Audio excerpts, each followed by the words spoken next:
দর্শক, আপনারা যারা আমাকে গালিগালাজ করেন যে আমি মজুতদার, আমি মজুত করেছি, আপনাদের কাছে আমার প্রশ্ন থাকবে যে আমার নিজের ক্ষেতের উৎপাদন করা পেঁয়াজ কিভাবে আমি মজুত করলাম।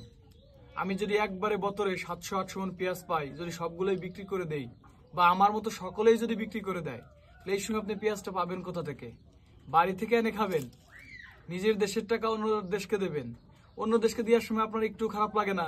কিন্তু আমার দেশে এই যে ঘাম ঝরানো ফসল, এই পেঁয়াজ নিজেদের উৎপাদন করা, এই নিজের দেশের মানুষ, নিজের দেশের কৃষক, তাদেরকে টাকা দিতে আপনাদের এত কষ্ট লাগে, এত খারাপ লাগে? প্রত্যেকটা কৃষকেরই একটা স্বপ্ন থাকে, বা যারা ঘরে পেঁয়াজ সংরক্ষণ করে, যে কোনো ফসলই হোক, একটা দিয়ে একটা করে। পাট দিয়ে করে, মনে করবেন যে ধান দিয়ে করে পেঁয়াজ, পেঁয়াজ দিয়ে করে ধান, পর্যায়ক্রমে একটার পর একটা করতেই থাকে। কারণ এদের ঘরে সবসময় অমাপা টাকা থাকে না। অবশ্যই কৃষকের কথা আপনারা বুঝবেন এবং সেইভাবেই করবেন, মূল্যায়ন করবেন আপনারা।